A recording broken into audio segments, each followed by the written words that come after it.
दोस्तों, जब जंग सामने दिखलाई नहीं पड़ रही होती है तो उसको समझना और ज्यादा कठिन हो जाता है। सीजफायर कहने को तो है, लेकिन एक जंग अंदर खाने ईरान और अमेरिका के बीच में चल रही है और इसी जंग में इजराइल ने अपने यहां कुछ ऐसे लोगों को पकड़ा है जो साफ साफ ईरान के लिए जासूसी कर रहे थे। कहा तो यह जा रहा है कि इजरायली F-15 फाइटर जेट की इंफॉर्मेशन, उसकी खुफिया जानकारी इन तमाम इजरायली एयरफोर्स में जो अधिकारी हैं, जो सैन्यकर्मी हैं, उन्होंने ईरान को बेच दिए। आज मैं सबसे पहले इस खबर के बारे में आपको बताने की कोशिश करूंगा। आपको यह भी बताऊंगा कि कैसे जो बीते दिन ईरान ने 2 टैंकर्स को जब्त किया था, उसका एक वीडियो जारी किया है ईरान की तरफ से। वो वीडियो भी मैं आपको दिखलाऊंगा और साथ में डोनाल्ड ट्रंप के खिलाफ किस तरीके से पेंटागन में हड़कंप मचा हुआ है, एक तरीके से बवाल मचा हुआ है। लोग इस्तीफा पर इस्तीफा दे रहे हैं सिर्फ और सिर्फ पीट हेगेसेथ और डोनाल्ड ट्रंप की दादागिरी और एक तरीके से तानाशाही के चलते। एक और इस्तीफा हुआ और यह इस्तीफा इंपॉर्टेंट इसलिए है कि अमेरिकन नेवी के सेक्रेटरी ने यह इस्तीफा दिया है और दावा तो यह किया जा रहा है कि उन पर जबरदस्ती पीट हेगेसेथ और डोनाल्ड ट्रंप दबाव बना रहे थे ईरान पर हमला करने का और बार बार सीज फायर को तोड़ने का, और ये करने से उन्होंने मना कर दिया। उसका एक वीडियो भी आया है सामने, इसके बारे में भी जानकारी दूंगा और भी बहुत सारी खबरें हैं। अब्बास अरागची ईरान को लेकर के एक बड़ी खबर है, उसके बारे में बताऊंगा। लेकिन सबसे पहले जरा इस खबर को देखिए। सुलेमान अहमद ने ये ट्वीट किया है, इसमें बताया गया 2 Israeli air force engineer arrested for the sending classified information on F-15 fighter jets to Iran. बताया गया कि इजरायली F-15 फाइटर जेट की क्लासिफाइड इंफॉर्मेशन ईरान को बेचने के आरोप में 2 इजरायली एयरफोर्स इंजीनियर्स जो है वो अरेस्ट किए गए हैं। They were working at the Tel Nof airbase near the Ashdod. वो अशदोद के पास जो उनका तेल ऑफ एयरबेस है वहां पर वो काम कर रहे थे। They allegedly transfer technical documents and training photos to Iran. आरोप है कि उन्होंने टेक्निकल इंफॉर्मेशन और साथ में ट्रेनिंग कैंप को लेकर के जो फोटोज हैं वो ईरान को बेची हैं। ये जानकारी निकल के सामने आई है। इसी को लेकर के दोस्तों एक और खबर निकल के सामने आई है। ये जरा आपकी स्क्रीन पर ट्वीट है, इसको देखिए। इसमें क्या बताया गया, इसी खबर से जुड़ी हुई खबर है।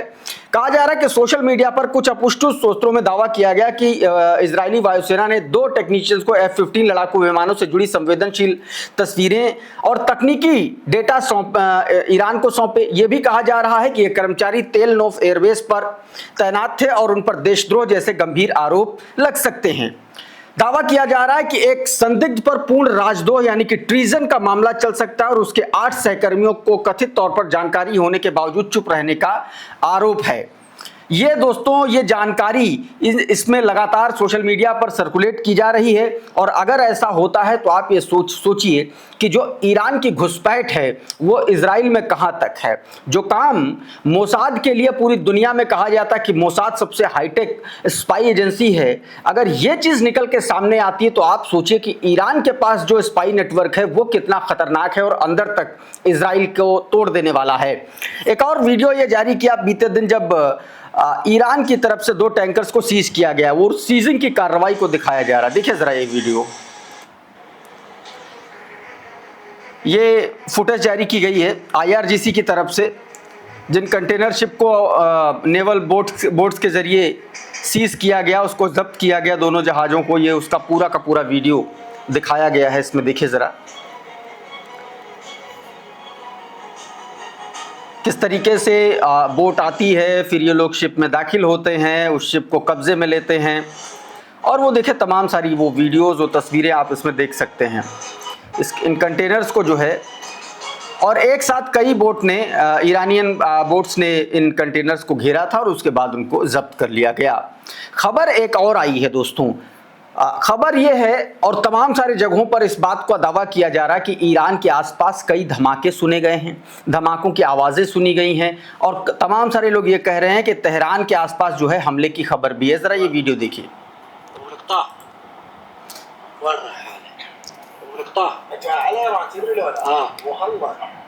बताया ये जा रहा है कि कुवैत की तरफ से ये मिसाइल जो है ईरान की तरफ लॉन्च की गई है, ऐसी खबर आई है शुरुआती दौर में निकल के। ईरान की राजधानी तेहरान के आसपास जो है धमाकों की खबरें सामने आई हैं। तेहरान के पूर्वी इलाकों में विस्फोट सुने जाने की खबर है, जबकि शहर के ऊपर ड्रोन और इंटरसेप्शन और एयर डिफेंस सिस्टम जो है वो सक्रिय होने की खबरें हैं। दावों के मुताबिक कुवैत से ईरान की ओर अंडर ग्राउंड बेस्ड बैलिस्टिक मिसाइलें दागी गई हैं, जिसे संभवतः अमेरिकी ATACMS द्वारा बताया जा रहा है। हालांकि इन दावों की अभी तक आधिकारिक पुष्टि नहीं हुई है।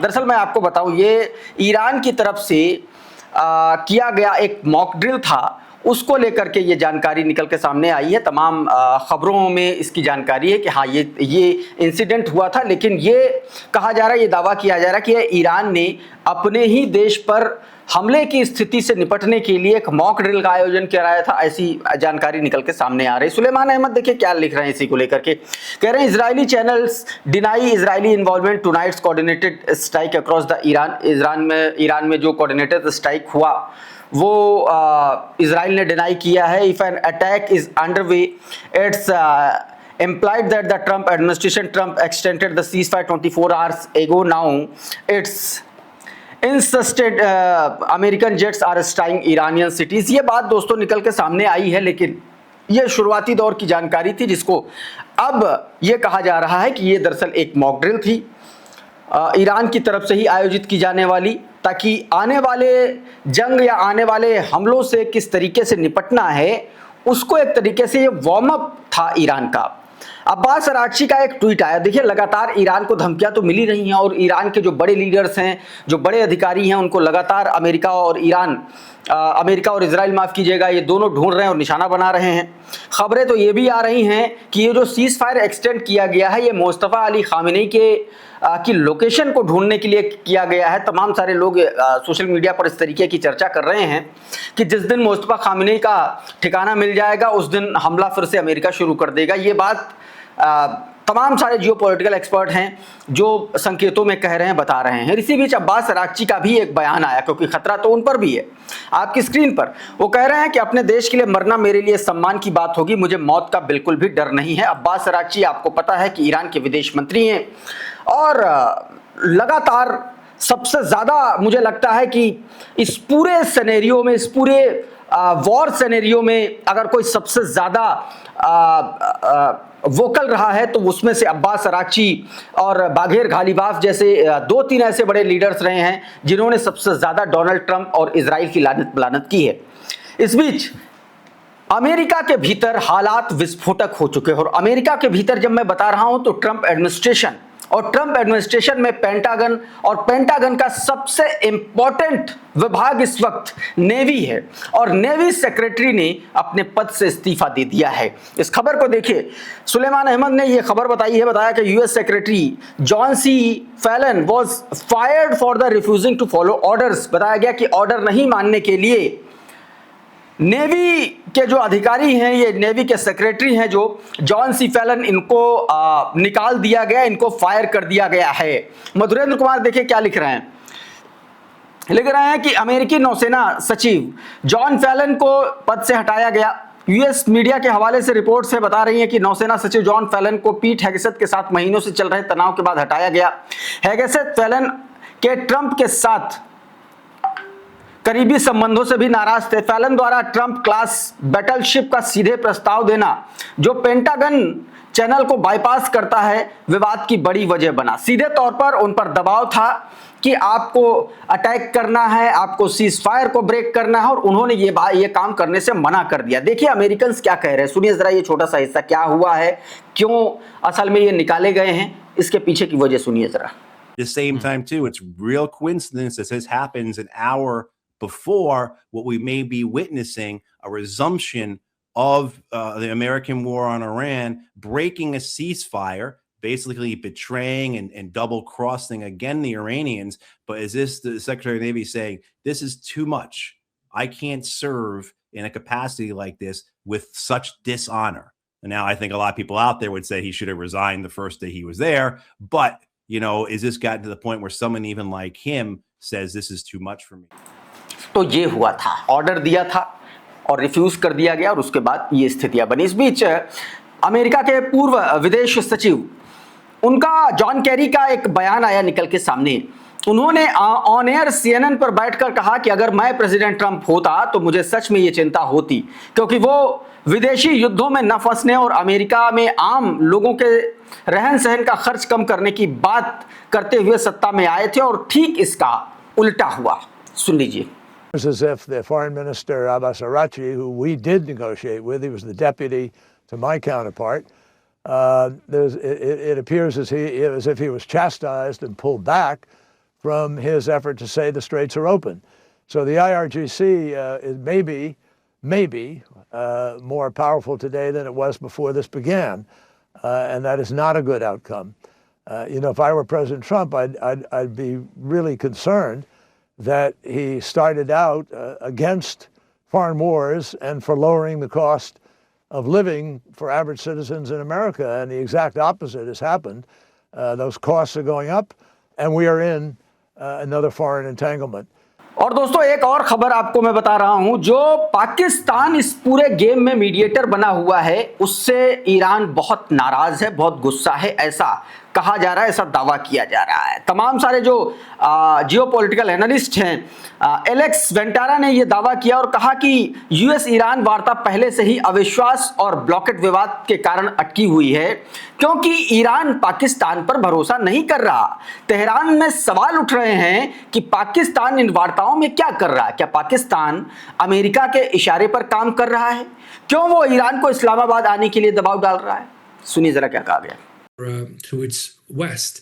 But I would be very careful not characterizing this of one of friendship. There's deep amount of mistrust going back again decades, even before 1979, and that's still there. In fact, if you look at Iranian sources today, they're questioning, what is Pakistan really up to? Are the Pakistanis doing the American bidding? Why are they pushing us? Why do they insist you have to come to Islamabad? This was the latest I picked up just before I joined this call, as me hearing that J.D. Vance is not going to make it to Islamabad tomorrow after all. So Iran could live with Pakistan as a mediator for various reasons.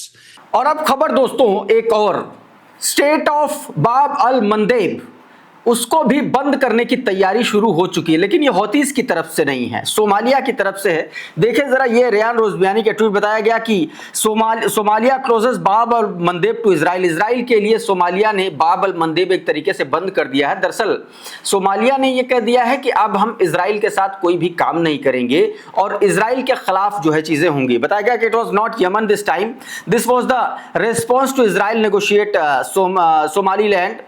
I am sure Yemen would be happy to help them enforce this ban। सीधे तौर पर Somalia ने ban लगाया है Israel पर, और ये उससे जुड़ी हुई खबर है। इस बीच सऊदी अरबिया ने भी अमेरिका को झटका देने का सोच लिया है, और ये बात इसलिए भी कह रहा हूं क्योंकि अभी तक क्या था कि अमेरिका एक तरीके से उसकी रखवाली करता था या उसको ऐसे दावे करता था, और उसकी एवज में सऊदी अरब खूब उसको पैसा, रुपया और पता नहीं क्या क्या देता था। और गाली भी डोनाल्ड ट्रंप बकता ही है। मोहम्मद बिन सलमान को कितनी गंदी गाली बकी थी अभी जंग के दौरान, उसके बारे में मैंने अलग से वीडियो किया था, आपने देखा होगा, और नहीं देखा होगा तो आपको सोशल मीडिया पर उससे जुड़ी हुई खबरें मिल जाएंगी अगर आप चेक करेंगे। कितने बुरी तरीके से एक तरीके से गरियाया था। अब मोहम्मद बिन सलमान दोस्तों बाकी देशों की ओर अपना रुख करने की कोशिश कर रहे हैं। करंट रिपोर्ट की खबर देखिए, इसमें बताया गया कि Saudi Arabia is increasingly looking towards China, Pakistan and Turkey for potential security partnership. बताया गया कि सिक्योरिटी पार्टनरशिप को लेकर के वो अब पाकिस्तान, चाइना और तुर्की की ओर नजर गड़ाए हुए बैठा हुआ है। As confidence in the United State decline as expert told Sputnik.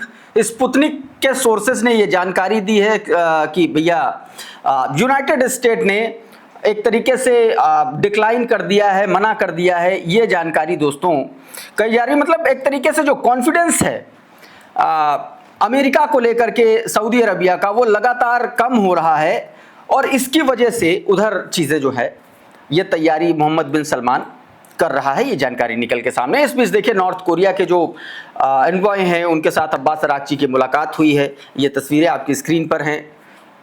चो चांग एक ये स्पेशल राजदूत है नॉर्थ कोरिया के, ये इनसे मुलाकात हुई है दोस्तों। कुल मिलाकर के डिप्लोमेटिक लेवल पर इंटरनेशनली ईरान जितना सक्रिय है और उससे कहीं ज़्यादा वो मुस्तैद है होने वाले संभावित हम लोग को लेकर के। इस वीडियो में बहरहाल इतना ही। बहुत बहुत शुक्रिया, बहुत बहुत धन्यवाद। आप जुड़े रहिए आपके अपने चैनल लाइव टीवी के साथ। नमस्कार।